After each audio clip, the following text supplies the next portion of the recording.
Mi nombre es Sid Karim Al-Mansour y estoy a punto de contarte una historia que me costó todo lo que una vez consideré querido. Todo. Mi familia, mi reputación, mi carrera, mi lugar en la sociedad.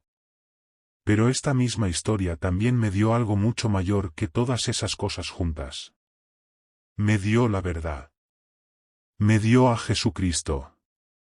Necesito contarte esto porque el tiempo se está acabando. Necesito que sepas que lo que experimenté fue real. No un sueño, no una alucinación, no la imaginación de un cerebro moribundo. Fue tan real como la silla en la que estoy sentado ahora mismo. Tan real como el aliento en mis pulmones, quizás más real que cualquier cosa que hubiera experimentado en toda mi vida antes de ese momento. Pero me estoy adelantando. Permíteme empezar desde el principio. Nací en un pequeño pueblo cerca de Mina, en el Alto Egipto. Mi padre era imán en nuestra mezquita local, un hombre respetado por todos los que lo conocían. Mi madre había memorizado todo el Corán y lo recitaba hermosamente durante el Ramadán. Desde que pude caminar, estuve rodeado por los sonidos de la oración, el olor del incienso, el ritmo de la vida islámica que gobernaba todo lo que hacíamos. Era todo lo que conocía. Era todo lo que quería conocer. De niño, amaba estudiar. Mientras otros niños jugaban al fútbol en las polvorientas calles, yo me sentaba con mi padre aprendiendo gramática árabe y los hadices. Memoricé el Corán para cuando tenía 12 años. Mis padres estaban tan orgullosos. Toda la comunidad lo celebró. Todavía recuerdo ese día de pie frente a la congregación, recitando las últimas suras de memoria, viendo las lágrimas en los ojos de mi padre. Me sentí elegido, especial, marcado para algo importante. Para cuando tenía 20 años, estudiaba jurisprudencia islámica en la Universidad Al-Azhar en El Cairo. Esos fueron años intensos. Devoraba libros sobre teología, filosofía, religión comparada. Aprendí los argumentos que los cristianos hacían por su fe para poder refutarlos. Estudié la Biblia no para entenderla, sino para encontrar sus contradicciones, sus errores, su corrupción. Me estaba entrenando para ser un defensor del Islam, un guerrero de palabras e ideas. Regresé a mi pueblo natal en el 2000 a los 25 años como un erudito islámico calificado y maestro. La madrasa me recibió con los brazos abiertos. En pocos años, era uno de los principales maestros allí, instruyendo a jóvenes niños en recitación coránica, ley islámica y teología. También comencé a dar conferencias en la mezquita, especialmente los viernes. La gente venía a escucharme hablar. Decían que tenía un don para hacer simples las ideas complejas, para hablar con pasión y convicción. En 2005, me casé con Aisha. Era una buena mujer de una buena familia, callada y devota, todo lo que una esposa musulmana debía ser. Tuvimos nuestra primera hija Fátima en 2006 y nuestra segunda Zara en 2008. La vida se sentía completa. Tenía una posición respetada, una familia amorosa, la admiración de mi comunidad. Estaba viviendo exactamente la vida con la que siempre había soñado. Mis días seguían un patrón cómodo. Me despertaba antes del amanecer para la oración del Fajr, luego pasaba una hora leyendo el Corán y los hadices, desayunaba con mi familia, luego a la madrasa a enseñar. Las tardes eran para estudiar y preparar conferencias. Las noches con mi esposa y mis hijas. 5 veces al día sonaba la llamada a la oración y yo detenía lo que estuviera haciendo para orar. Era una vida de disciplina, estructura, devoción. Me sentía cerca de Alá. Me sentía seguro de mi camino. Pero había otra parte de mi vida que tomaba muy en serio. Me veía como un defensor de la fe. En nuestro pueblo, había una pequeña comunidad copta cristiana. La mayor parte del tiempo coexistíamos pacíficamente, pero ocasionalmente había tensiones, debates, confrontaciones. Hice de mi asunto involucrarme con cristianos siempre que podía para mostrarles los errores de sus creencias, para invitarlos a la verdad del Islam. Recuerdo al sastre cristiano, un hombre llamado Basilios, que tenía una tienda cerca del mercado. Siempre era amable, siempre sonriente. Incluso cuando me detenía a debatir con él, lo desafiaba sobre la Trinidad, sobre cómo los cristianos adoran a 3 dioses, no a uno. Le preguntaba cómo Dios podía tener un hijo, cómo Jesús podía ser tanto Dios como hombre. Señalaba lo que creía que eran contradicciones en la Biblia. Él escuchaba pacientemente y respondía con gentileza, pero nunca realmente escuché sus respuestas. Estaba demasiado ocupado preparando mi próximo argumento. También estaba un sacerdote copto, el padre Atanasio, con quien debatí varias veces en foros públicos. Estos debates atraían grandes multitudes. Venía preparado con versos del Corán, citas de eruditos islámicos, argumentos lógicos contra la doctrina cristiana. Estaba confiado, a veces arrogantemente. Creía que estaba haciendo el trabajo de Alá, protegiendo a musulmanes simples de ser desviados por misioneros cristianos. Mis temas favoritos eran la divinidad de Cristo y la crucifixión. Explicaba con gran autoridad que Jesús era meramente un profeta, no el Hijo de Dios. Citaba la Sura 4 y 57 que dice que Jesús no fue crucificado, que solo pareció así. Argumentaba que toda la base del cristianismo descansaba en una mentira, en un malentendido, en escrituras corrompidas, y la gente asentía y estaba de acuerdo y me agradecía por defender su fe. Genuinamente creía que estaba sirviendo a Dios. Genuinamente creía que estaba del lado de la verdad. No había duda en mi mente, ninguna pregunta en mi corazón. El Islam era correcto y todo lo demás estaba equivocado. Era así de simple. Mis conferencias de los viernes se volvieron muy concurridas. Hablaba sobre varios temas, pero siempre encontraba formas de contrastar el Islam con otras religiones, especialmente el cristianismo. Explicaba por qué el Islam era la revelación final, la religión perfeccionada, la culminación de lo que el judaísmo y el cristianismo habían empezado pero fallado en preservar. La mezquita se llenaba con hombres sentados hombro con hombro escuchando atentamente diciendo amén a mis oraciones. Pero mirando hacia atrás ahora puedo ver que había señales, pequeñas cosas que descarté en ese momento. Cosas extrañas. Comenzando a finales de 2014, quizás alrededor de noviembre o diciembre, comencé a tener sueños inusuales. En estos sueños, veía una luz brillante. A veces había una figura de pie en la luz, pero nunca podía ver el rostro claramente. La figura vestía de blanco, blanco brillante, y había una sensación de paz y poder abrumadores. Me despertaba de estos sueños sintiéndome inquieto, perturbado de una manera que no podía explicar. Me decía a mí mismo que era solo estrés o algo que había comido la mente procesando información de maneras extrañas.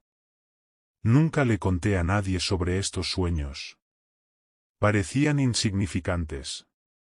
También había momentos durante la oración o mientras estudiaba cuando sentía una extraña inquietud en mi espíritu.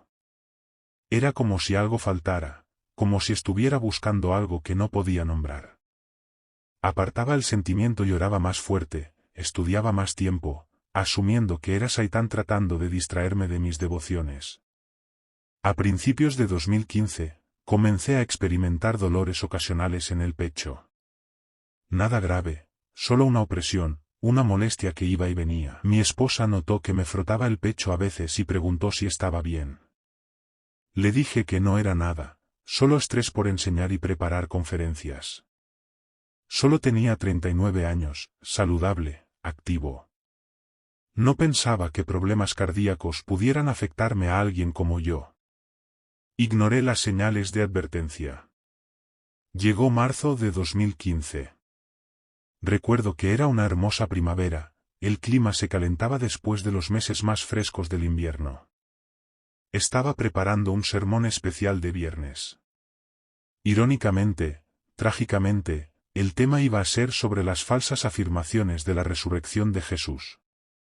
Había pasado semanas investigando, reuniendo argumentos, preparando lo que pensaba que sería una de mis conferencias más importantes. Iba a probar definitivamente que la resurrección era un mito, que Jesús nunca resucitó de entre los muertos, que el cristianismo estaba construido sobre una base de mentiras y leyendas. La mañana del viernes 13 de marzo de 2015 comenzó como cualquier otro viernes. Me desperté antes del amanecer e hice mis abluciones, el lavado ritual antes de la oración. Oré el Fajr solo en mi habitación frente a la Meca, pasando por los movimientos familiares que había hecho miles de veces. Desayuné con mi familia. Pan, queso, aceitunas, té. Mis hijas charlaban sobre algo que había pasado en la escuela. Aisha me recordó que recogiera algunas cosas del mercado después de la mezquita. Todo era normal, ordinario, seguro. Llegué temprano a la mezquita para prepararme. Era un edificio modesto, paredes encaladas, alfombra simple, un mihrab apuntando hacia la Meca. La mezquita ya se estaba llenando con hombres viniendo para la oración del Jumu'ah. Los saludé, estreché manos, intercambié cortesías. Me sentía confiado, energizado. Tenía mis notas preparadas. Sabía exactamente lo que quería decir. Sonó la llamada a la oración. Hicimos la oración del mediodía juntos. La congregación moviéndose al unísono, un mar de cuerpos inclinándose y postrándose. Era hermoso a su manera. Esa devoción sincronizada.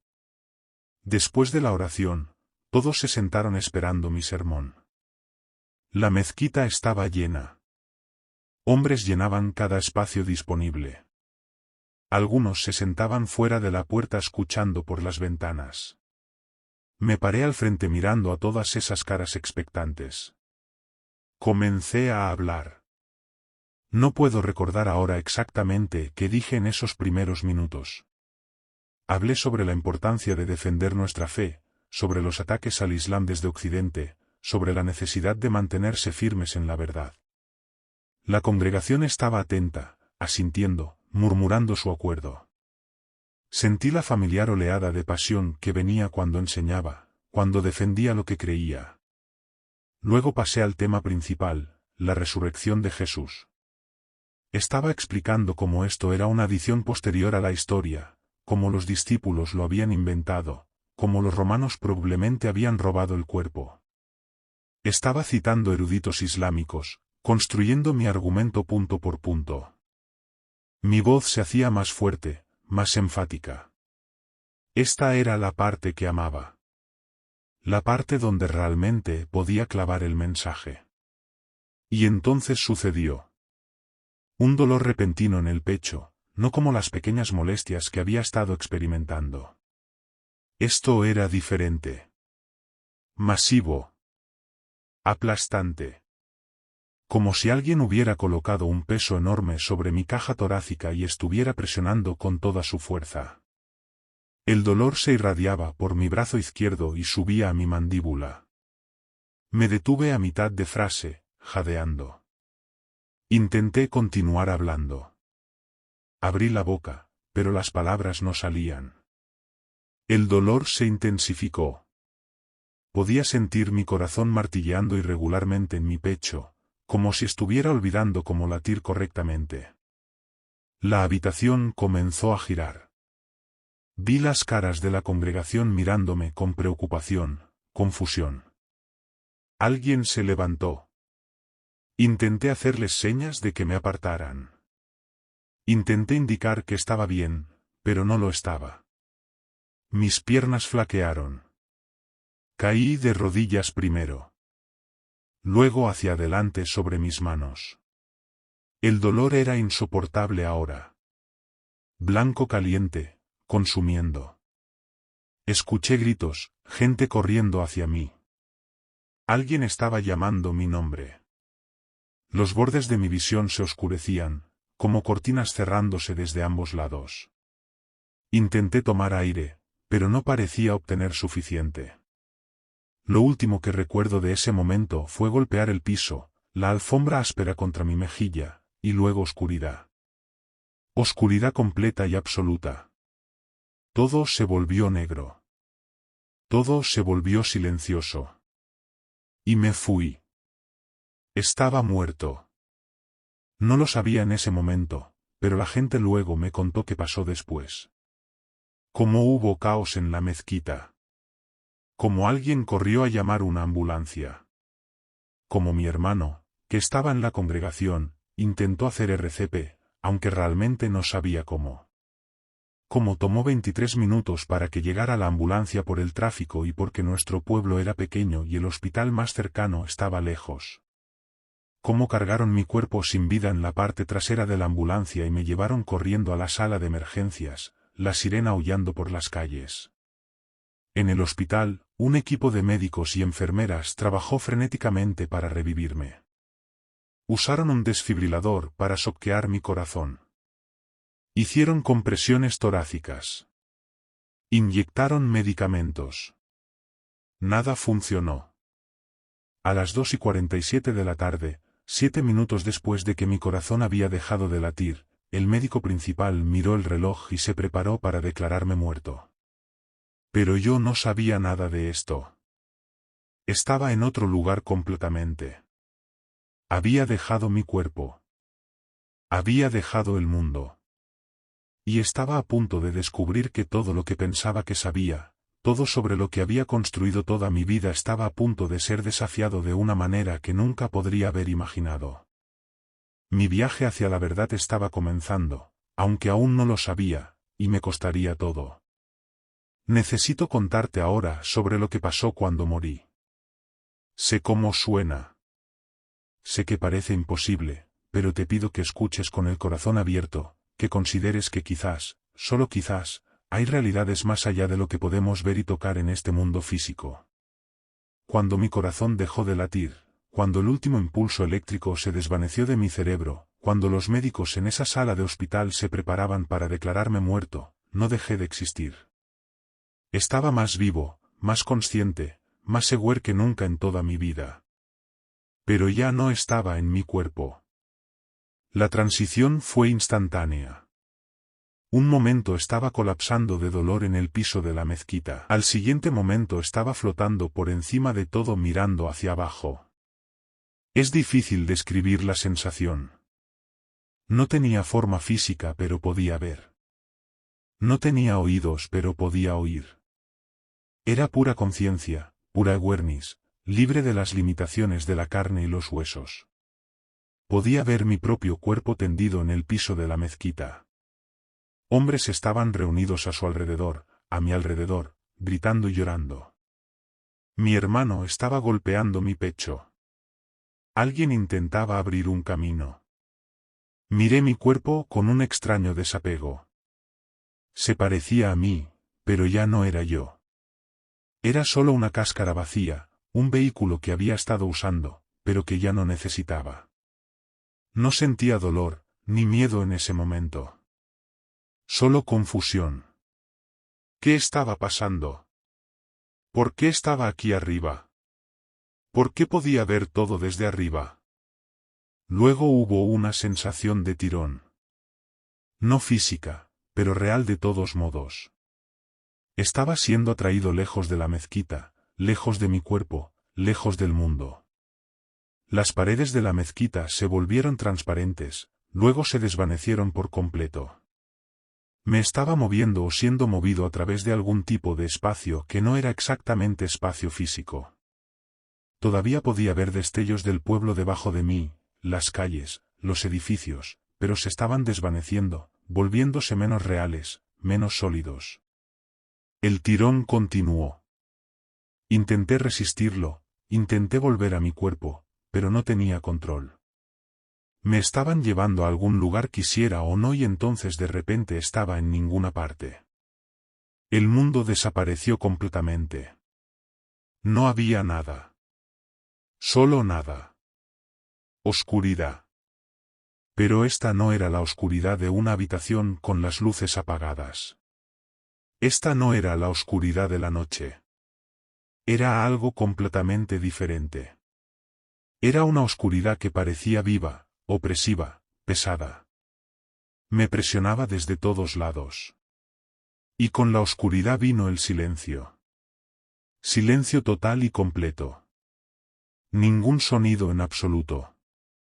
Ningún latido, ninguna respiración, ningún ruido distante, nada. Solo yo y esta terrible oscuridad viva.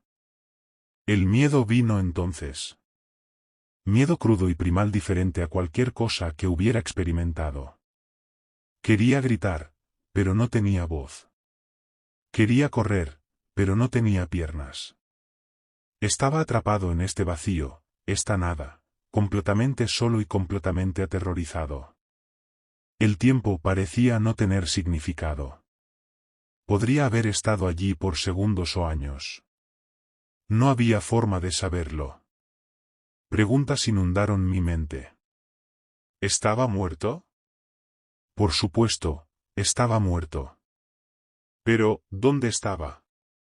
Esto no era lo que me habían enseñado. Según la enseñanza islámica, cuando una persona muere, entra en el barzaj, un estado de barrera entre esta vida y la siguiente. Dos ángeles, Munkar y Nakir, se supone que vienen y cuestionan al muerto sobre su fe, sus hechos, sus creencias. Había enseñado sobre esto innumerables veces. Había explicado a mis estudiantes. Los ángeles vendrían. Harían sus preguntas y basado en las respuestas, una persona descansaría en paz o sufriría hasta el día del juicio.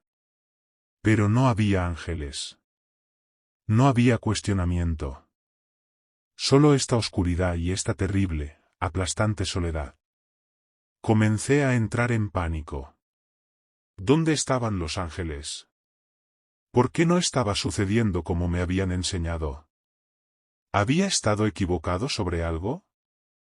¿Había fallado alguna prueba que no sabía que debía pasar? Intenté recordar todo lo que había hecho en mi vida. Había orado 5 veces al día, todos los días, casi nunca faltando. Había ayunado durante el Ramadán cada año desde que era lo suficientemente mayor. Había dado a la caridad. Había hecho la peregrinación a la Meca. Había enseñado a otros sobre el Islam, defendido la fe, vivido según la Sharía. Había hecho todo bien, todo. Entonces, ¿por qué estaba aquí en este terrible lugar? La oscuridad parecía volverse más pesada, más asfixiante. Me sentía como si estuviera siendo aplastado por su peso. Aunque no tenía cuerpo físico para ser aplastado, había una sensación de estar utterly completamente perdido, abandonado, olvidado, como si me hubieran arrojado a algún basurero cósmico y dejado flotando en la nada para siempre. El miedo se convirtió en desesperación.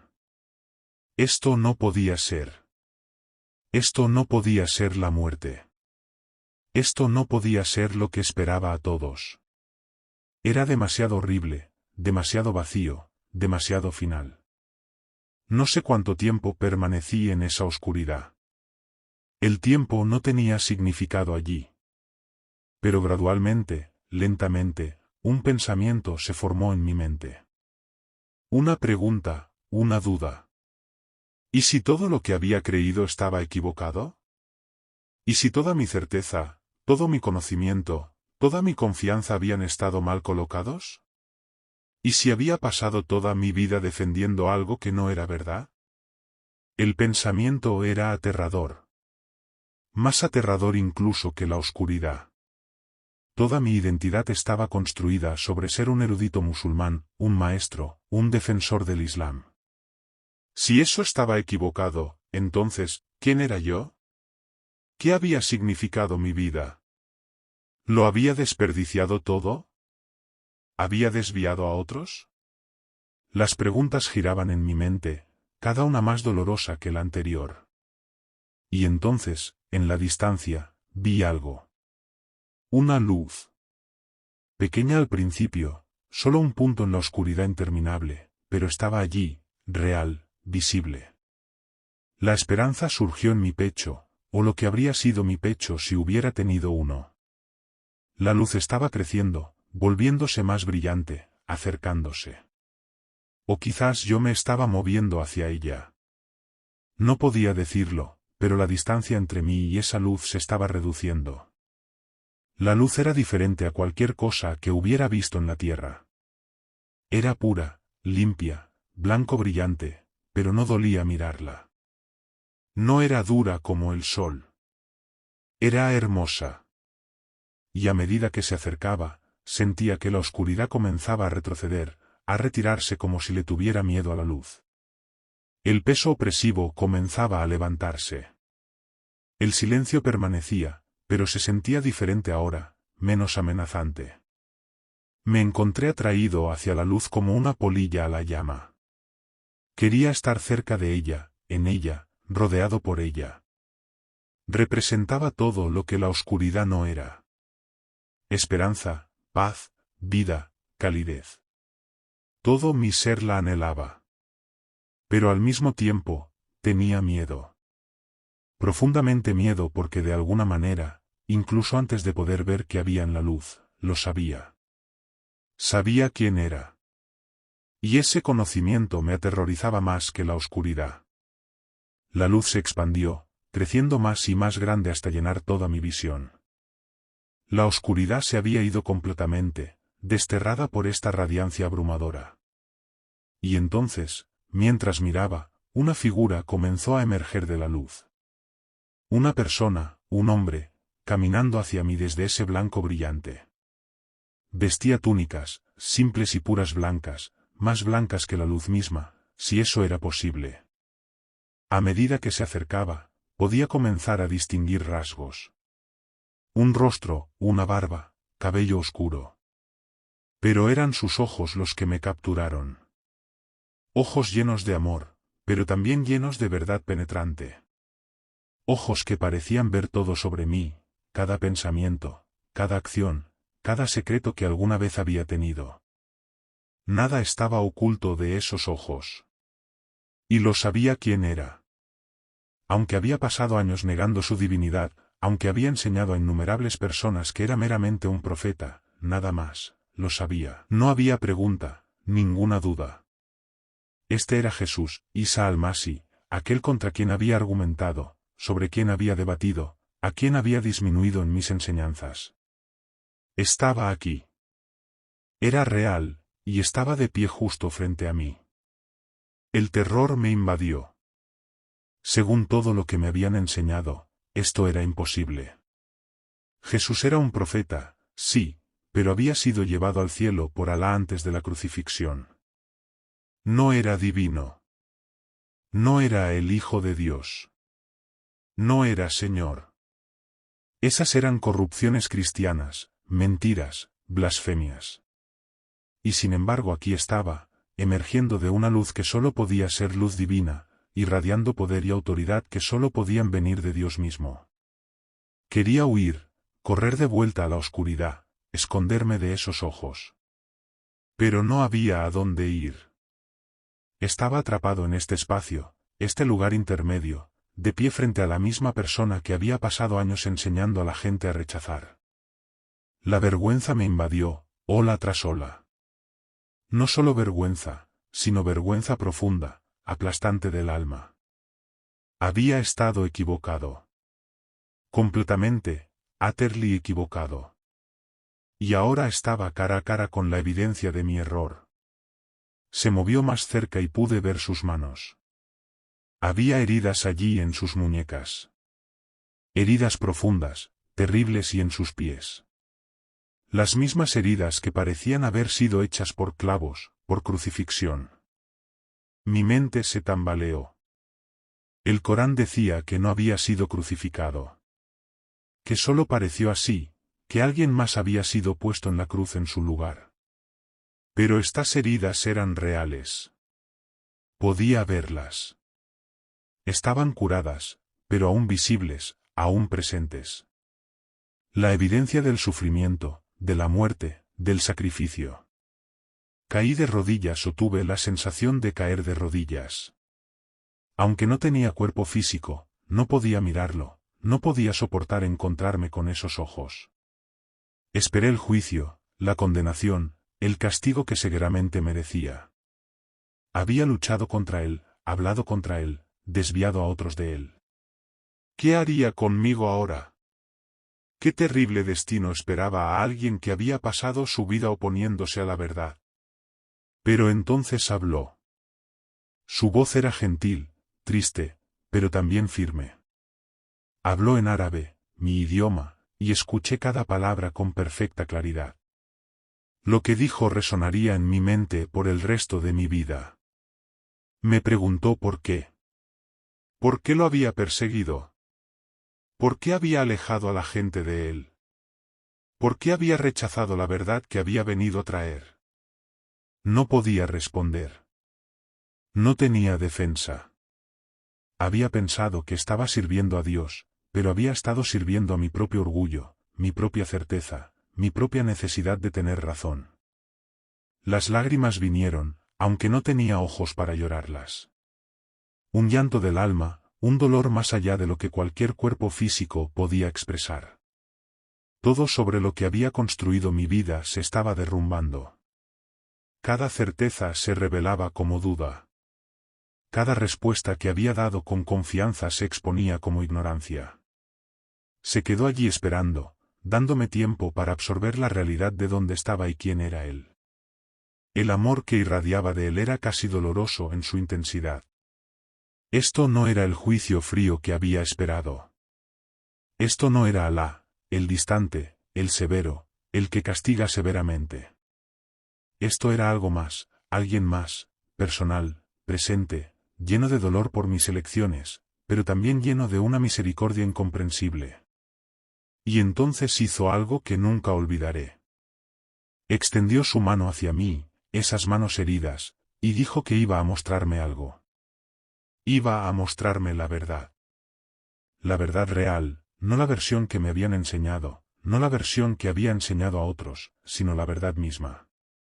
Estaba a punto de ver cosas que me cambiarían para siempre. Cosas que ningún estudio o erudición podrían haberme preparado. Cosas que me costarían todo lo que tenía en este mundo pero que me darían algo infinitamente más valioso a cambio. Tomé su mano o más bien acepté su invitación y la visión comenzó cuando Jesús extendió su mano hacia mí.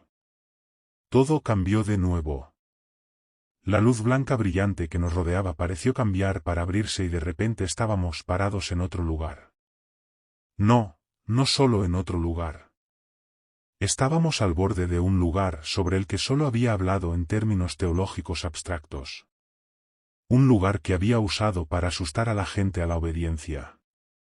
Un lugar que nunca había creído realmente que pudiera ser tan real, tan terrible. Estábamos parados al borde del infierno. No puedo describir completamente lo que vi. El lenguaje humano falla. Las palabras fallan. Pero debo intentarlo porque esta es parte de lo que fui enviado de vuelta a contar. El infierno es real. No es una metáfora. No es una representación simbólica de la separación de Dios. Es un lugar real y es más horroroso que la pesadilla más oscura que pudieras imaginar. Ante nosotros había un vasto abismo, profundo, aparentemente interminable, lleno de fuego, pero también de oscuridad. Eso suena como una contradicción, y quizás lo sea. Pero ambos estaban allí. Llamas que emitían una luz enfermiza y tenue. Oscuridad que de alguna manera existía junto al fuego. Y el calor, incluso sin cuerpo físico, podía sentirlo, percibirlo, un calor opresivo, asfixiante que parecía irradiar hacia afuera en olas. Pero peor que el horror visual, peor que el calor fueron los sonidos. Gritos, lamentos, llantos, sonidos de angustia más allá de cualquier cosa que hubiera oído. No el grito del dolor físico solo, aunque eso era parte, sino el sonido de almas en tormento absoluto. El sonido de personas que habían perdido toda esperanza, que sabían que su sufrimiento nunca terminaría, que estaban experimentando el peso completo de la separación eterna de Dios. El olor me golpeó después. Azufre. Sí, pero también decadencia y muerte y algo más que no puedo nombrar. Algo que hablaba de podredumbre espiritual, de pecado dado su forma final, de todo lo bueno y puro siendo consumido y dejando solo corrupción detrás. Quería apartarme, cerrar los ojos, huir de este lugar. Pero Jesús me mantuvo allí, haciéndome testigo. Entonces comencé a ver a la gente, almas, cualquier forma que tome la conciencia en ese lugar. Estaban en agonía. Pero no era solo agonía física. Sus rostros mostraban algo peor. Desesperación completa y áter. El conocimiento absoluto de que esto era para siempre, que no habría alivio, escape, segunda oportunidad. Habían hecho su elección en vida. Y esta era la consecuencia de esa elección. Y entonces vi algo que me destrozó completamente. Reconocí a algunos de ellos. Eruditos islámicos, hombres cuyos libros había estudiado, cuyas enseñanzas había citado, cuya sabiduría había confiado. Estaban allí en el infierno, sufriendo como todos los demás. Los vi claramente y ellos me vieron a mí. Cuando me reconocieron, gritaron. Se extendieron hacia mí con desesperación, suplicando, rogando. Me dijeron que regresara, que advirtiera a otros, que dijera la verdad. Dijeron que habían estado equivocados, tan terriblemente equivocados. Habían desviado a la gente con sus enseñanzas. Habían rechazado a Jesús. Y ahora era demasiado tarde para ellos. Un erudito en particular, un hombre que había admirado mucho, cuyos comentarios sobre el Corán había estudiado extensamente, me miró con ojos llenos de tormento y arrepentimiento. Estaba llorando, aunque sus lágrimas parecían evaporarse en el calor antes de caer. Me dijo con angustia en la voz que todo lo que había enseñado sobre Jesús estaba equivocado, que Jesús es de hecho el Hijo de Dios, el único camino a la salvación y que al enseñar lo contrario había enviado innumerables almas a este mismo destino. Vi a otros también, gente que había conocido personalmente, un hombre de mi pueblo que había muerto unos años antes, un musulmán devoto que todos pensaban que seguramente estaba en el paraíso. Estaba aquí no porque había sido una mala persona, sino porque había rechazado a Jesucristo como Señor y Salvador. Sus buenas obras, sus oraciones, su ayuno, nada había sido suficiente. Sin Cristo, sin la cobertura de su sangre, sin aceptar su sacrificio, no había escape de este lugar. Entonces Jesús me mostró algo que hizo que mi mente se tambaleara con confusión y dolor. Vi profetas, hombres que son reverenciados en el Islam, figuras cuyos nombres se pronuncian con el más alto respeto en mezquitas de todo el mundo. Estaban aquí en el infierno sufriendo. ¿Cómo podía ser esto? Estos eran profetas de Dios, mensajeros, hombres justos. Pero Jesús me lo dejó claro. Sin Él, sin aceptar su sacrificio, sin reconocerlo como Señor, incluso los profetas no pueden entrar al cielo. La ley de Dios es absoluta. El pecado requiere pago. O Cristo lo paga o el pecador lo paga eternamente. Lloré. Lloré como nunca había llorado antes. El dolor era insoportable. Todas estas personas, todas estas almas perdidas para siempre. Y yo había estado dirigiéndome al mismo destino. Si mi corazón no se hubiera detenido ese día en la mezquita, si hubiera vivido otros 20 o 30 años y muerto en mi fe islámica, habría terminado aquí en este lugar de tormento eterno. El pensamiento era casi demasiado horrible para procesar. Jesús me habló entonces, su voz cortando a través de mi dolor. Explicó que el infierno fue creado no para humanos sino para Satanás y sus demonios. Pero humanos que rechazan la provisión de Dios para sus pecados, que rechazan el regalo de salvación a través de Cristo eligen ir allí por su propia libre voluntad. Dios no envía a la gente al infierno. La gente se envía a sí misma al rechazar el rescate que ofrece. Me dijo que murió por cada persona en el infierno.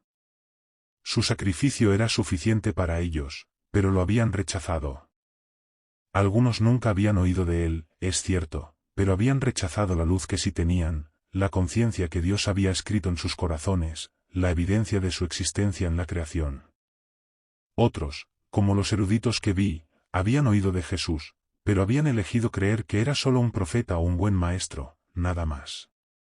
Habían rechazado su divinidad, su autoridad, su afirmación de ser el único camino al Padre.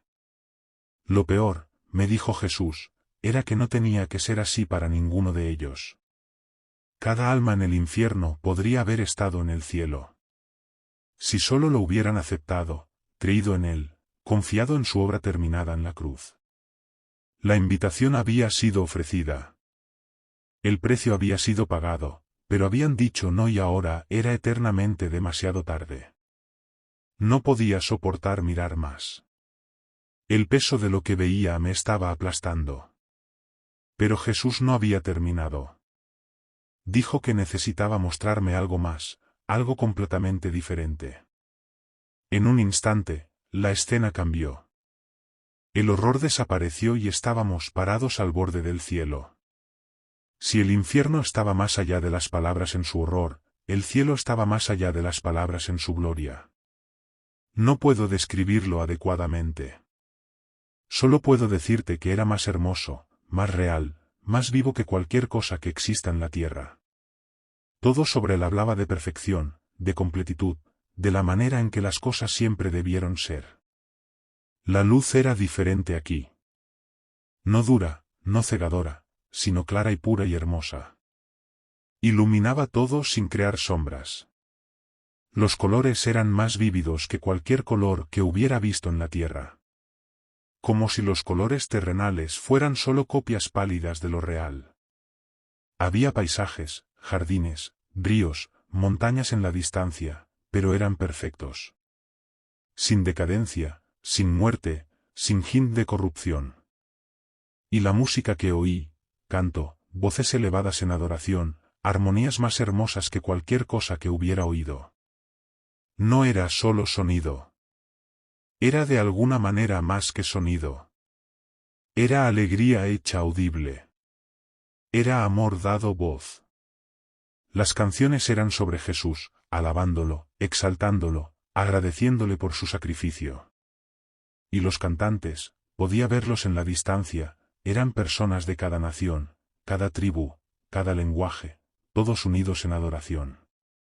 La paz que permeaba todo era abrumadora. No solo la ausencia de conflicto, sino la presencia positiva de salón perfecto, completitud perfecta. Lo sentía en mi alma. Sentía lo que sería estar completamente seguro, completamente amado, completamente libre de miedo o dolor o tristeza. Este era el hogar. Esto era lo que cada corazón humano siempre ha estado buscando, lo supieran o no. Jesús me mostró gente que reconocí, cristianos de mi pueblo, el sastre con quien había debatido, Basilios. Estaba allí, radiante de alegría, perfecto y completo. El sacerdote copto, el padre Atanasio, que había sido asesinado por extremistas en 2011. Estaba allí también, más vivo que nunca en la tierra, sin rastro de la violencia que había terminado su vida terrenal. Me vio y sonrió, una sonrisa de perdón puro y bienvenida. Vi a otros, ex-musulmanes que se habían convertido al cristianismo y habían sido martirizados por su fe. Llevaban su martirio como coronas de honor. Niños que habían muerto jóvenes, ahora perfectos y alegres, jugando en campos de luz. Personas de cada era de la historia, de cada rincón del mundo, todos juntos, todos en paz, todos unidos en su amor por Jesucristo. Jesús me explicó que este es donde todos los que creen en Él pasarán la eternidad. No porque fueran lo suficientemente buenos, no porque lo ganaran, sino porque Él pagó por su entrada con su sangre. Su sacrificio era suficiente para todo esto. Su muerte compró vida eterna para todos los que la aceptarían. Estas personas no estaban aquí porque eran perfectas. Estaban aquí porque habían aceptado el sacrificio perfecto de Cristo en su nombre. Me mostró mansiones que había preparado para los creyentes. Lugares reales, hermosos y personales, diseñados específicamente para cada persona. Me mostró el río de la vida fluyendo del trono de Dios. Me mostró el árbol de la vida cuyas hojas son para la sanidad de las naciones. Todo lo que había leído en la Biblia, que una vez había descartado como mitología o alegoría, era real. Realmente, físicamente, maravillosamente real. No quería irme. Rogué quedarme. Este lugar era tan hermoso, tan perfecto, tan lleno de amor y alegría y paz que la idea de volver a la tierra era insoportable. ¿Por qué querría regresar a un mundo de dolor y sufrimiento y muerte cuando podía quedarme aquí para siempre? Había visto el infierno. Había visto el cielo. Ahora quería permanecer en el cielo y nunca irme. Pero Jesús sacudió la cabeza. Puso su mano en mi hombro y sentí tanto amor fluyendo de él que lloré de nuevo, pero esta vez con alegría mezclada con dolor. Me dijo que tenía que regresar. Mi tiempo en la tierra no había terminado. Tenía una misión para mí, un propósito, una tarea que solo yo podía cumplir. Me comisionó. Esa es la única palabra que puedo usar. Dijo que necesitaba regresar a la tierra y contar a la gente lo que había visto. Decir a los musulmanes que Él es real, que es Señor, que es el único camino al Padre. Decirles que las enseñanzas que han recibido sobre Él están equivocadas. Que no es solo un profeta sino el Hijo de Dios. Que sí murió en la cruz y sí resucitó. Y que ofrece salvación a todos los que creerán. Decir a los cristianos que no sean tibios, que no tomen su salvación por sentada, que no desperdicien su tiempo en la tierra, sino que vivan santamente para Él porque está regresando pronto. Me dijo que el tiempo era corto, que su regreso estaba cerca, que el mundo necesitaba oír la verdad antes de que fuera demasiado tarde. Dijo que mucha gente rechazaría mi mensaje, que enfrentaría persecución y sufrimiento, que perdería cosas preciosas para mí. Pero prometió que estaría conmigo, que nunca me dejaría, que me daría la fuerza para soportar. Quería hacerle tantas preguntas. Quería entender todo. Pero simplemente me sonrió con tanta ternura, tanta compasión, y dijo que necesitaba confiar en Él, que necesitaba tener fe, que algunas cosas se revelarían con el tiempo, pero por ahora, necesitaba regresar y ser su testigo. Pronunció una oración final para mí, palabras que nunca olvidaré mientras viva.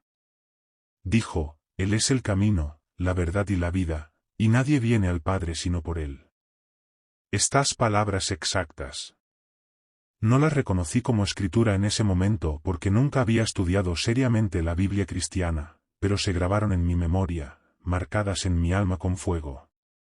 Luego sin advertencia, sentí esa sensación de tirón de nuevo, pero esta vez era violenta, fuerte. Estaba siendo arrancado del cielo, de Jesús, de vuelta a la tierra.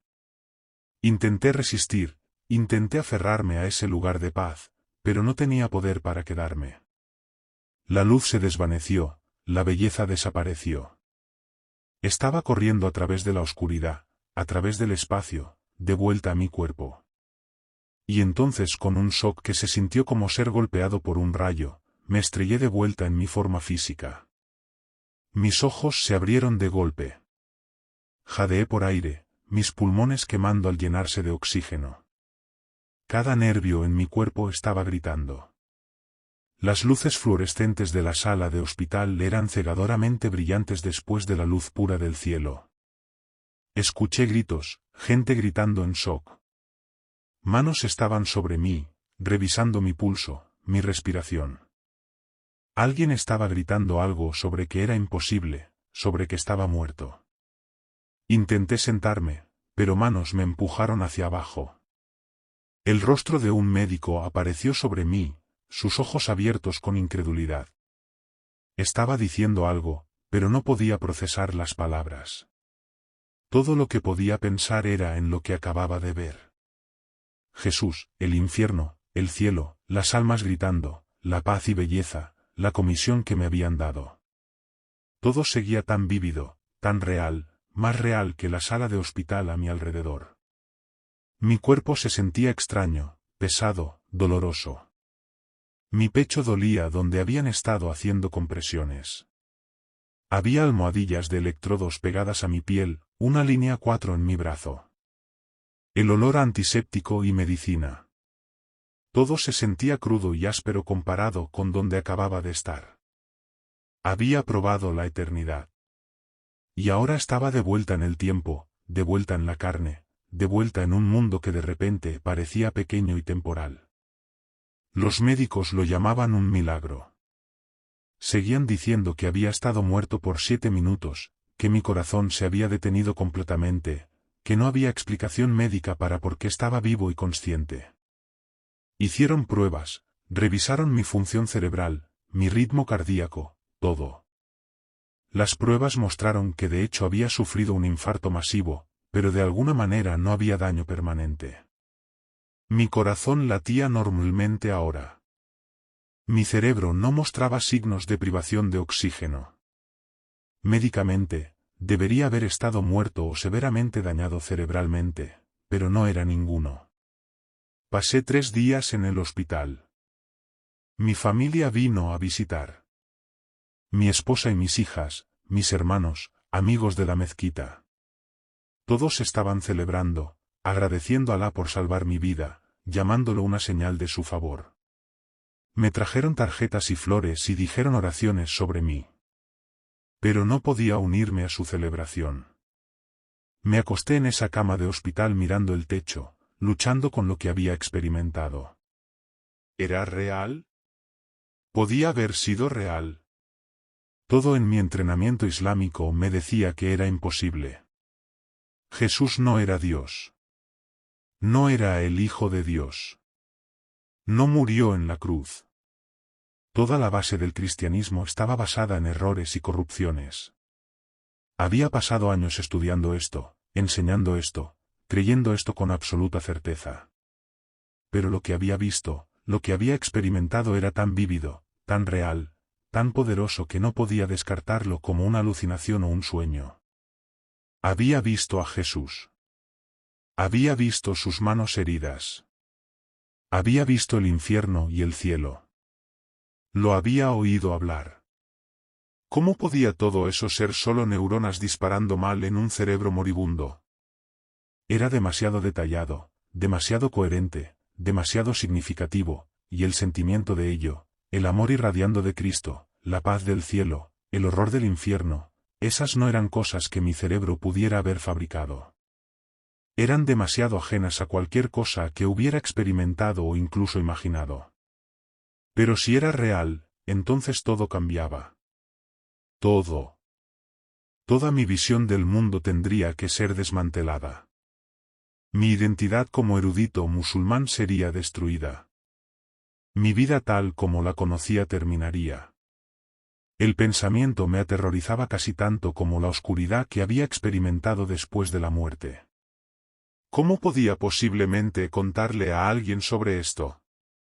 ¿Quién me creería? ¿Qué me pasaría si lo hacía? Fui a casa después de 3 días, aún débil y sacudido. Mi esposa se preocupó por mí, asegurándose de que descansara, trayéndome comida, manteniendo los niños callados. Pero notó que algo estaba mal. No era yo mismo. Estaba distante, distraído, preocupado. Me preguntó varias veces qué me molestaba, pero no podía decírselo. Aún no. No sabía cómo. Las noches eran lo peor. Me acostaba despierto en la oscuridad. Y todo lo que podía ver eran las caras de esos eruditos en el infierno gritándome, rogándome que advirtiera a otros. Podía oír la voz de Jesús diciéndome que regresara y contara a la gente la verdad. El peso de ello me presionaba como una carga física. Me habían dado un mensaje, una misión, y estaba aterrorizado de cumplirla. Pasaron 2 semanas, luego 3. La presión dentro de mí estaba creciendo. Sabía que no podía guardar silencio para siempre. Jesús me había enviado de vuelta con un propósito, y ese propósito era contar a otros lo que había visto. Pero el costo sería enorme. Perdería todo. Mi trabajo, mi reputación, mi lugar en la comunidad, posiblemente incluso mi familia. Finalmente, no pude soportarlo más. Una noche alrededor de 1 mes después de mi infarto, se lo conté a mi esposa. Estábamos solos en nuestro dormitorio. Las niñas dormían. Me senté al borde de la cama y le conté todo. Describí la oscuridad, el encuentro con Jesús, las visiones del infierno y el cielo, la comisión que me habían dado. Le dije que Jesús es real, que es Señor, que todo lo que nos habían enseñado sobre él estaba equivocado. Su reacción fue peor de lo que había temido. Al principio, pensó que estaba bromeando. Luego pensó que aún estaba enfermo, que mi cerebro había sido afectado por la falta de oxígeno. Cuando se dio cuenta de que hablaba en serio, se enojó, más enojada de lo que la había visto. Me acusó de estar poseído por Saitán, de ser engañado por demonios, de traer vergüenza a nuestra familia. Exigió que fuera al imán inmediatamente y confesara este pecado, pidiera perdón, se sometiera a cualquier limpieza espiritual necesaria. Intenté explicar que no era así, que lo que había experimentado era real y verdadero y de Dios. Pero no escucharía. Estaba llorando, gritando, diciendo que me había vuelto loco. Amenazó con dejarme, con llevarse a los niños donde no pudiera envenenar sus mentes con esta blasfemia. El argumento duró horas, ambos nos enojábamos más y más, ninguno convenciendo al otro. En los días siguientes, intenté contactar a algunos amigos cercanos, compañeros maestros en la madrasa. Pensé que quizás escucharían, quizás al menos considerarían lo que decía. Me reuní con ellos en privado, 1 o 2 a la vez, y cuidadosamente compartí lo que me había pasado. Pensé que si lo explicaba lo suficientemente bien, si les daba suficiente detalle, entenderían. Pero todos reaccionaron igual, incredulidad, preocupación, luego enojo y rechazo. Me dijeron que estaba siendo probado por Satanás, que esto era un ataque espiritual destinado a desviarme del Islam. Citaron versos del Corán sobre cómo Saitán puede aparecer como un ángel de luz para engañar a la gente. Insistieron en que lo que había visto era engaño demoníaco, no verdad divina. Algunos se volvieron hostiles, advirtiéndome que estaba al borde de la apostasía, que si continuaba por este camino, sería considerado un kafir, un incrédulo, un enemigo del Islam. Uno de ellos, alguien que había considerado un amigo cercano por más de una década, me dijo sin rodeos que si hablaba de esto públicamente, traería castigo sobre mí. No especificó qué tipo de castigo, pero la amenaza era clara. En nuestra comunidad, en nuestro país, la apostasía no se tomaba a la ligera. La gente que dejaba el Islam, especialmente maestros religiosos y eruditos, podía enfrentar consecuencias severas. Violencia, incluso muerte. Me estaba advirtiendo, quizás tratando de protegerme, pero también dejando claro que había una línea que no debía cruzar. La noticia se extendió rápidamente. En una semana, parecía que todos en nuestro pequeño pueblo sabían que Sid Karim había tenido algún tipo de experiencia extraña durante su infarto y ahora estaba diciendo cosas preocupantes sobre Jesús. La gente comenzó a mirarme diferente, algunos con lástima, algunos con sospecha, algunos con hostilidad abierta. Caminaba al mercado y la gente dejaba de hablar cuando me acercaba. Niños que habían sido mis estudiantes evitaban el contacto visual. Vecinos que solían saludarme cálidamente ahora pasaban apresurados sin hablar. El golpe final vino del liderazgo de la mezquita. Me llamaron a una reunión formal del imán y varios miembros senior de la comunidad. Me pidieron que me explicara, que les dijera qué estaba enseñando, en qué creía. Intenté ser respetuoso, intenté explicar que no estaba atacando el Islam ni tratando de causar problemas, que simplemente estaba compartiendo lo que había experimentado. Les conté sobre el encuentro con Jesús, sobre la visión del infierno y el cielo, sobre el mensaje que me habían dado. Escucharon en silencio frío. Cuando terminé, el imán habló. Dijo que o estaba engañado por demonios o había sufrido daño cerebral por mi infarto. De cualquier manera, estaba difundiendo ideas peligrosas que contradecían el Corán y las enseñanzas del Islam. Estaba confundiendo a la gente, desviándolos, dañando la fe de la comunidad. Me dio una elección. Retractarme públicamente de todo lo que había dicho. Confesar que había estado confundido o equivocado. Reafirmar mi fe en el Islam y mi rechazo a la doctrina cristiana o enfrentar las consecuencias. Me senté allí mirando a estos hombres que había conocido por años, hombres con los que había orado y trabajado y respetado. Y sabía que no podía hacer lo que pedían. No podía negar lo que había visto. No podía llamar a Jesús mentiroso o demonio. No podía fingir que el infierno y el cielo no eran reales. Incluso si me costaba todo, incluso si destruía mi vida, no podía negar la verdad. Les dije que no podía retractarme, que lo que había experimentado era real, que Jesucristo es Señor, creyeran o no. Que lo sentía por causarles distrés. Pero tenía que ser fiel a lo que Dios me había mostrado. El rostro del imán se endureció. Dijo que a partir de ese momento, estaba relevado de mi posición de enseñanza en la madrasa. Ya no era bienvenido para liderar oraciones o dar conferencias en la mezquita. No debía tener más involucramiento en instrucción religiosa de ningún tipo. Si continuaba difundiendo estas ideas públicamente, habría más consecuencias. La reunión terminó. Fui despedido. Salí de esa mezquita por lo que sabía que probablemente sería la última vez. El lugar donde había enseñado por más de una década, donde había dado innumerables sermones, donde había liderado oraciones y aconsejado a la gente y me había sentido tan con propósito importante. Todo eso se había ido. Ahora, en cuestión de semanas, toda mi vida había colapsado. Mi esposa cumplió su amenaza. Presentó el divorcio y se mudó de vuelta a la casa de sus padres, llevando a nuestras hijas con ella. Intenté hablar con ella, intenté explicar una vez más, pero no escucharía. Dijo que no era el hombre con el que se había casado, que me había convertido en alguien que no reconocía, que no podía permitir que nuestras hijas fueran influenciadas por mi blasfemia. El divorcio se procesó rápidamente en nuestra comunidad.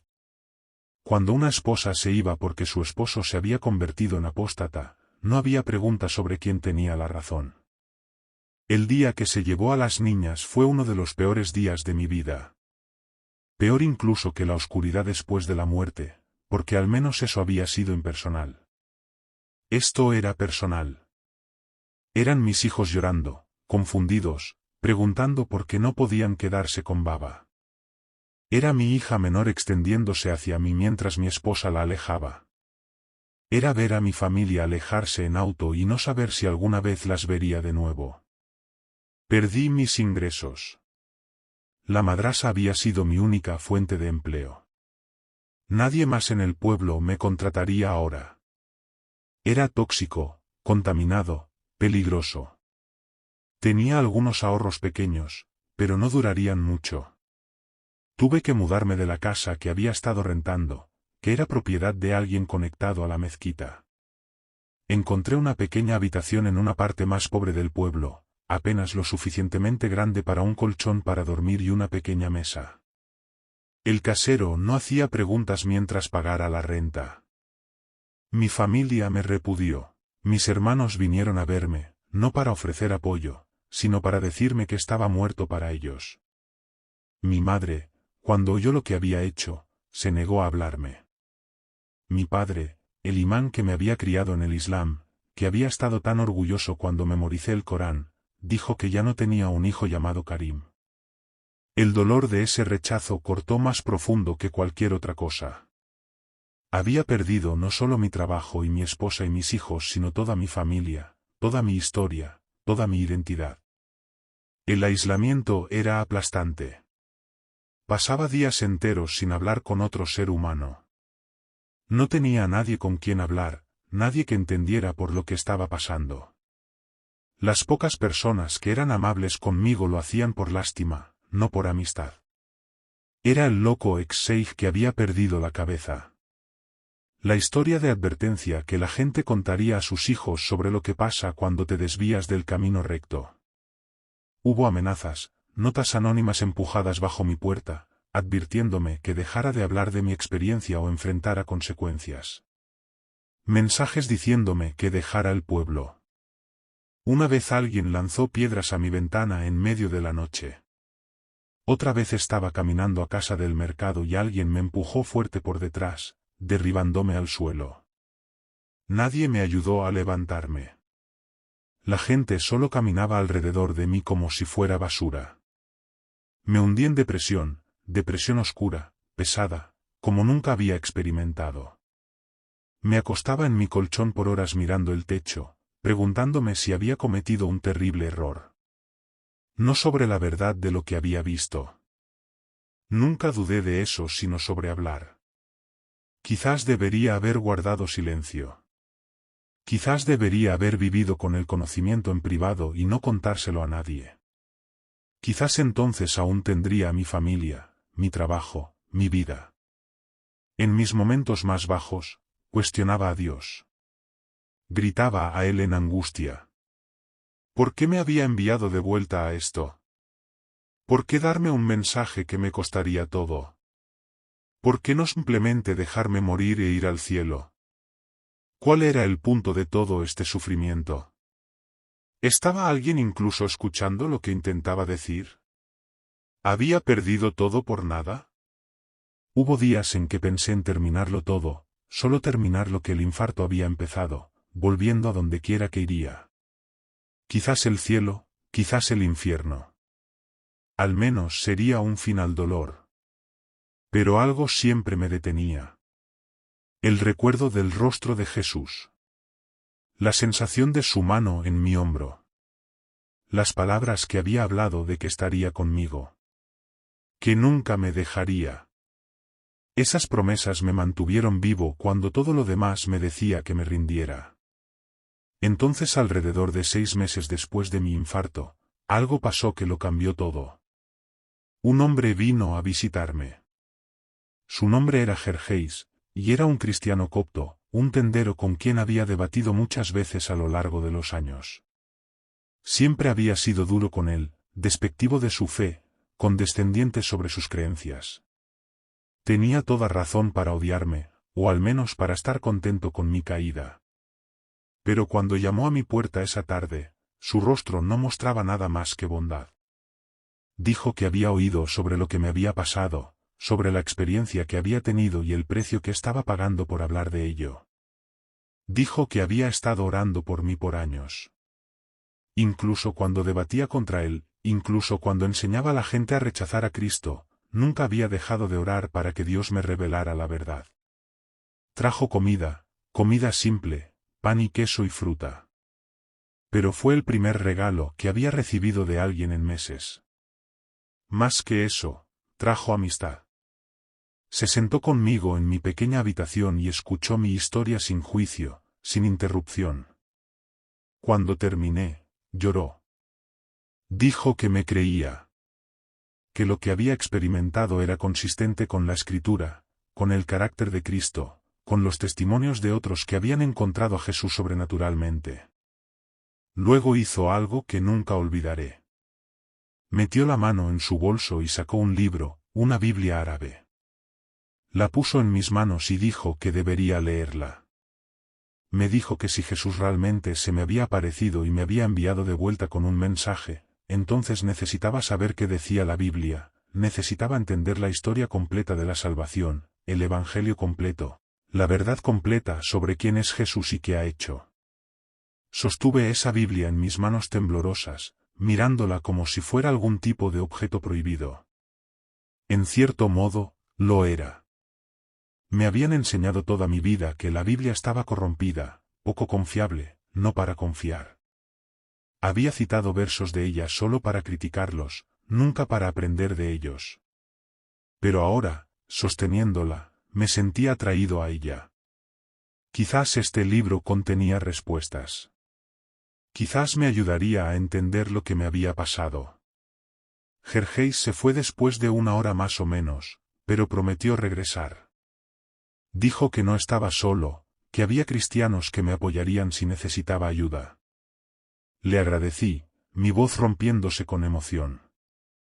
Después de que se fue, abrí la Biblia, sin saber por dónde empezar, solo dejándola abrirse donde cayera. Se abrió en el Evangelio de Juan. Comencé a leer desde el principio. La palabra estaba con Dios, y la palabra era Dios. Todas las cosas fueron hechas por medio de Él. En Él estaba la vida, y la vida era la luz de los hombres. Las palabras eran hermosas, profundas, hablando algo profundo en mi alma. Seguí leyendo página tras página, incapaz de parar. Luego llegué al capítulo 14, 6, y allí estaba, las palabras exactas que Jesús me había hablado en la visión, palabra por palabra en árabe. Yo soy el camino, la verdad y la vida. Nadie viene al Padre sino por mí. Las mismas palabras exactas. No similares, no cercanas. Exactas. Me derrumbé llorando. Esta era la confirmación que necesitaba. Lo que había experimentado no era una alucinación o un sueño. Jesús me había hablado usando palabras de la Escritura. Palabras que nunca había leído antes. Palabras que no sabía que estaban en la Biblia. Me había dado una pieza de evidencia que probaba que la experiencia era real, que venía de Él. Que era verdad divina. Leí toda la noche Mateo, Marcos, Lucas, Juan, la historia de la vida de Jesús, sus enseñanzas, sus milagros, su muerte, su resurrección. Todo lo que había negado, todo contra lo que había argumentado estaba aquí en estas páginas. Y todo tenía sentido ahora. Todo encajaba con lo que había experimentado. El Jesús que se me había aparecido era el mismo Jesús descrito en estos evangelios. El mensaje que me dio era consistente con el mensaje en este libro. En las semanas siguientes, devoré la Biblia. Hechos, Romanos, Corintios, Efesios. Cada libro me hablaba, me enseñaba, revelaba más de la verdad. Leí sobre Pablo, antes Saulo, que había perseguido a cristianos y luego encontró a Jesús y fue completamente transformado. Vi mi propia historia en la suya. Leí las palabras de Jesús sobre cómo seguirlo traería división incluso en familias. Leí sobre el costo del discipulado, sobre tomar la cruz, sobre perder la vida para encontrarla. Todo confirmaba por lo que estaba pasando. La Biblia se convirtió en mi lifeline, en mi aislamiento, en mi dolor, en mi soledad. Estas palabras me sostenían. Explicaban mi experiencia. Me daban esperanza. Me aseguraban que lo que había sufrido no era sin sentido, que Dios tenía un propósito en todo ello, que era parte de una historia mucho más grande de redención. Aprendí sobre la gracia, el concepto de que la salvación es un regalo, no algo ganado. También sabía que no podía quedarme en mi pueblo natal por mucho más tiempo. Esto era revolucionario para mí. Toda mi vida había sido sobre intentar ganar el paraíso a través de buenas obras, oraciones, ayuno, siguiendo reglas. Pero la Biblia decía que era todo gracia, todo regalo, todo por lo que Cristo había hecho, no por lo que yo podía hacer. El alivio de entender esto era abrumador. No tenía que ganar el amor de Dios. Ya lo tenía libremente dado, pagado por la sangre de Jesús en la cruz. Pero también sabía que no podía quedarme en mi pueblo natal por mucho más tiempo. Las amenazas estaban escalando. La gente se estaba volviendo más audaz en su hostilidad. Alguien pintó con spray kafir en mi puerta. Otra vez fui acorralado por un grupo de jóvenes que me empujaron y amenazaron con peor si no dejaba el pueblo.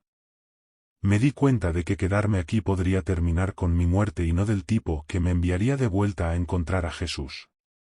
Del tipo que solo terminaría mi habilidad de cumplir la misión que me había dado. A finales de 2016, casi 2 años después de mi infarto, tomé la difícil decisión de irme. Irme significaba abandonar cualquier esperanza de ver a mis hijas, al menos por el futuro previsible. Significaba convertirme en un refugiado en mi propio país, huyendo de mi propia gente. Pero también significaba sobrevivir, quedarme vivo para seguir contando la verdad. Empaqué una pequeña bolsa con algo de ropa, la Biblia que Jergi me había dado y el poco dinero que me quedaba. En medio de la noche, caminé a la estación de autobuses y compré un boleto a El Cairo. No me despedí de nadie.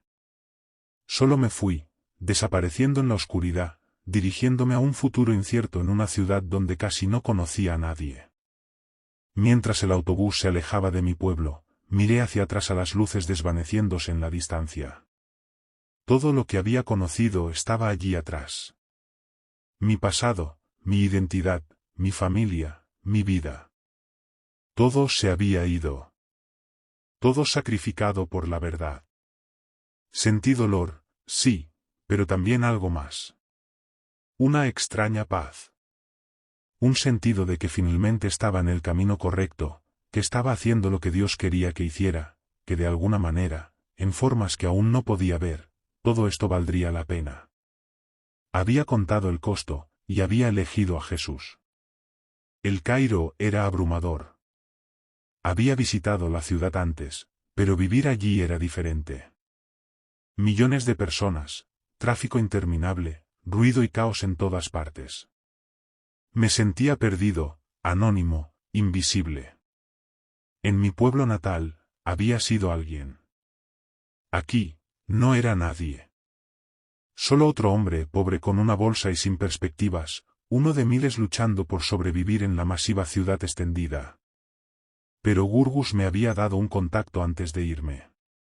Había escrito el nombre y dirección de una iglesia en el Cairo, un lugar que ministraba gente como yo, conversos del Islam, refugiados de la persecución, creyentes que lo habían perdido todo por seguir a Cristo. Me dijo que fuera allí, que me ayudarían.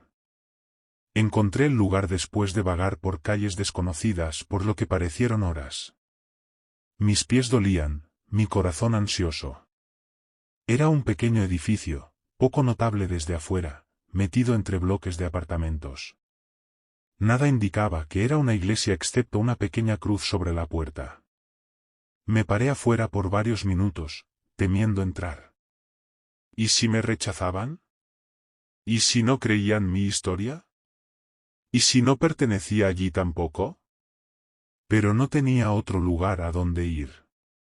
Así que, finalmente, toqué. Un hombre abrió la puerta, quizás en sus años 60, con ojos amables y una sonrisa gentil. Se presentó como Pastor Macarios. Antes de que pudiera decir nada, antes de que pudiera explicar quién era o por qué había venido, me abrazó. Solo me atrajo a un abrazo y me sostuvo allí. No había sido abrazado por nadie desde antes de mi infarto.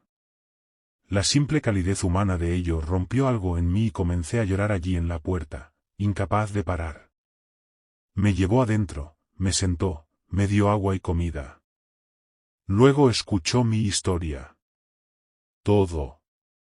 El infarto, la oscuridad, el encuentro con Jesús, las visiones del infierno y el cielo, la persecución, la pérdida de mi familia, mi huida de casa.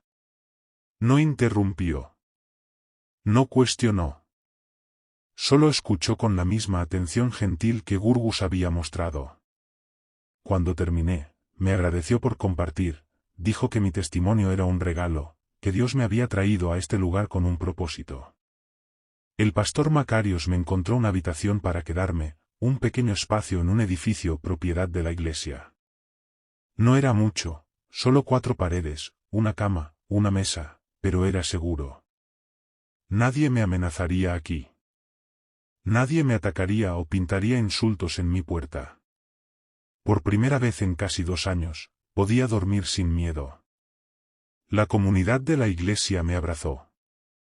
Estas eran personas que entendían por lo que estaba pasando porque muchos de ellos habían pasado por cosas similares. Ex-musulmanes que se habían convertido al cristianismo y pagado precios terribles por ello. Algunos habían sido repudiados por sus familias. Otros habían huido de la violencia. Algunos habían pasado tiempo en prisión. Todos éramos refugiados en un sentido u otro. Todas personas que habían dado todo para seguir a Jesús. Me enseñaron. El pastor Macario pasó horas conmigo revisando la Biblia, explicando doctrinas, respondiendo mis preguntas. Luché con algunos conceptos. La Trinidad era particularmente difícil para mi mente de captar. Pero lentamente, pacientemente, me ayudó a entender. Me mostró que la Biblia misma describía a Dios como Padre, Hijo y Espíritu Santo. 3 personas en una esencia, un misterio que no podíamos comprender completamente pero podíamos aceptar por fe. Asistí a servicios de adoración por primera vez en mi vida. Adoración cristiana real, no las oraciones formales que había conocido en el Islam. La gente cantaba con las manos levantadas, lágrimas corriendo por sus rostros, voces llenas de alegría y pasión.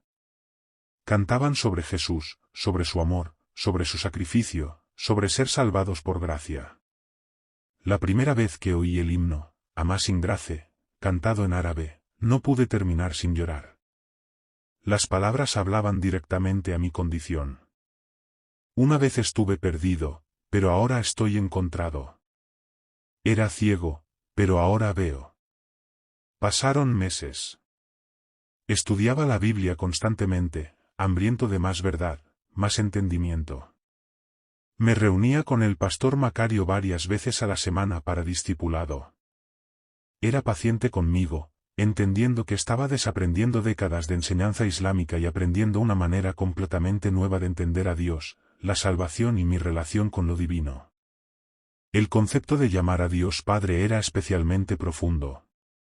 En el Islam, Alá era distante, majestuoso, incognoscible.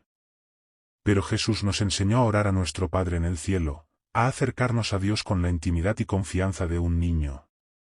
Esto lo cambió todo para mí. Después de alrededor de 6 meses de estudio y crecimiento, el pastor Macarios me preguntó si quería ser bautizado. No dudé. Sí, absolutamente sí. Quería declarar públicamente mi fe en Jesucristo, ser identificado con su muerte y resurrección, marcar la frontera entre mi vida vieja y mi nueva vida. El bautismo se realizó en secreto en una reunión privada con solo la comunidad de la iglesia presente. En Egipto, bautismos públicos de ex-musulmanes podían atraer atención no deseada, incluso violencia. Pero el secreto no disminuyó el poder del momento. Cuando el pastor Macarios me bajó al agua, sentí como si estuviera siendo enterrado con Cristo. Toda mi vieja identidad como erudito musulmán muriendo, siendo lavada. Y cuando me levantó de nuevo, jadeando por aire, me sentí nacido de nuevo, verdaderamente nuevo, una nueva creación, tal como decía la Escritura. Elegí mantener el nombre Karim, que significa generoso o noble en árabe. Pero agregué amado de Cristo a ello. Karim, amado de Cristo. Esa era mi nueva identidad. No un erudito, no un maestro, no alguien importante o respetado. Solo un hombre amado por Jesús, salvado por gracia, llamado a ser un testigo. Pero mi misión no era esconderme. Jesús me había enviado de vuelta a contar a la gente la verdad. Y así cuidadosamente, sabiamente, comencé a hacerlo. El pastor Macarios me advirtió que fuera sabio como serpiente e inocente como paloma. No seas imprudente. No te pongas en peligro innecesario. Pero habla cuando Dios abra puertas. Comparte tu testimonio cuando te dé oportunidad. El Cairo está lleno de personas desplazadas. Refugiados de Sudán, de Siria, de otras partes de Egipto.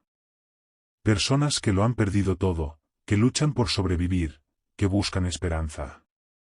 Comencé sirviendo en el Ministerio de Refugiados de la Iglesia, ayudando a distribuir comida, enseñando clases básicas de inglés, ofreciendo ayuda práctica como pudiera. A medida que construía relaciones con la gente, a medida que comenzaban a confiar en mí, compartía mi historia cuando surgía la oportunidad. Las reacciones eran mixtas. Algunos estaban interesados, curiosos, haciendo preguntas. Otros eran hostiles, ofendidos, acusándome de intentar convertirlos. Algunos, unos preciosos pocos, genuinamente querían saber más. Se reunían conmigo en privado y les contaba todo lo que Jesús me había mostrado. Les explicaba el Evangelio, que todos somos pecadores, que el pecado nos separa de Dios, que no podemos ganar nuestro camino al cielo, pero que Jesús murió para pagar por nuestros pecados y resucitó para darnos vida eterna, y que la salvación viene por fe en Él solo. A lo largo de los meses y años, vi a varios musulmanes venir a la fe en Cristo. Cada conversión era un milagro, una obra de la gracia de Dios. Fui privilegiado de ser parte de su viaje, de discipularlos, de ayudarlos a navegar el mismo camino difícil que había caminado en 2019. Tuve la alegría de bautizar a un hombre que había sido imán en su país natal. Verlo ir bajo el agua y salir con lágrimas de alegría corriendo por su rostro me recordó mi propio bautismo, mi propia transformación. Pero la persecución no terminó solo porque me había mudado a El Cairo.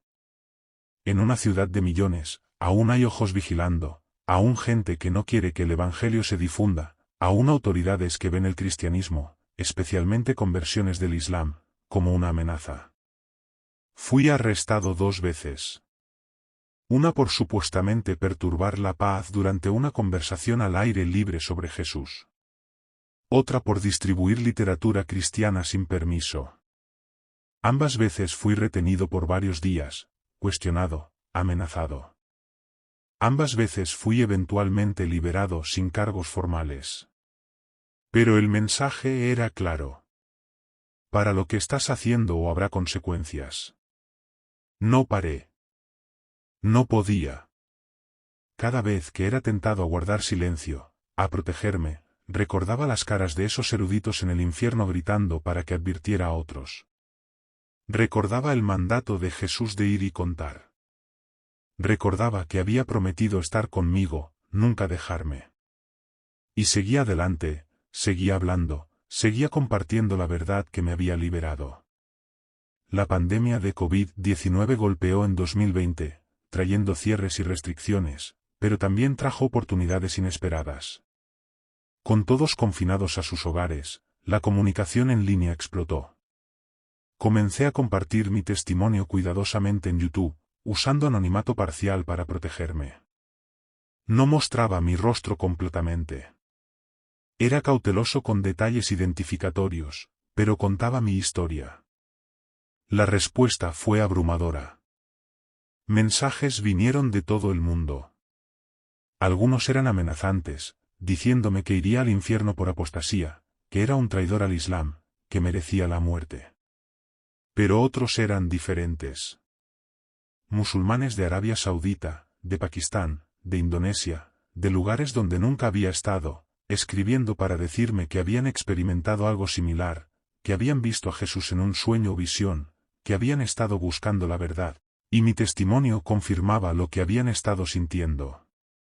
Algunos ya eran creyentes secretos, aterrorizados y solos. Otros apenas comenzaban a cuestionar. Mi historia les daba valor.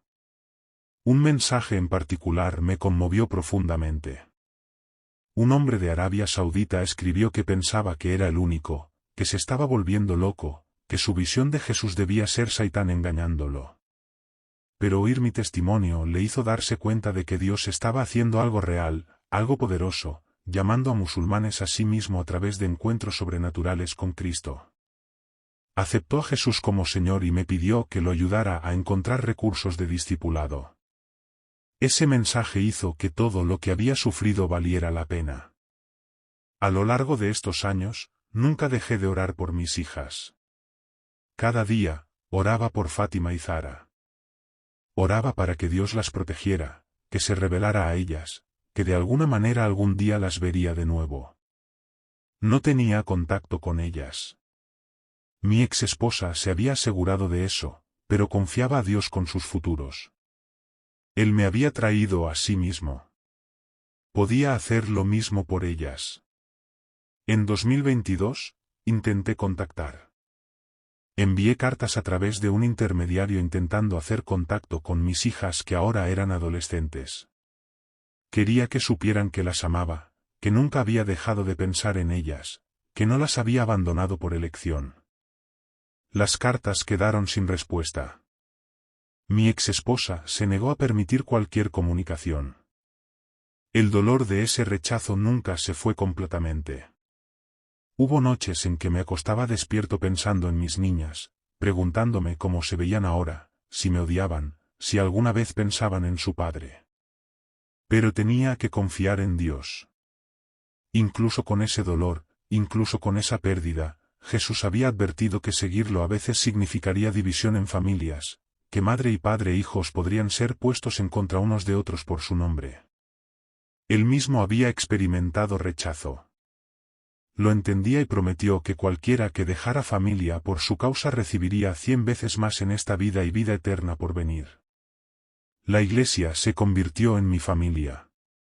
El pastor Macarios se convirtió como un padre para mí. Otros creyentes se convirtieron en hermanos y hermanas. Sufrimos juntos, adoramos juntos, nos apoyamos mutuamente. Cuando estaba bajo, me levantaban. Cuando luchaban, los animaba. Éramos una comunidad de los rotos y redimidos, unidos no por sangre o nacionalidad, sino por la sangre de Cristo. Mi vida se asentó en un nuevo ritmo. No el ritmo cómodo, respetado de mi vieja vida como sheikh, sino algo diferente, más rico en algunos aspectos, aunque más pobre en términos materiales. Me despertaba cada mañana y pasaba tiempo en oración.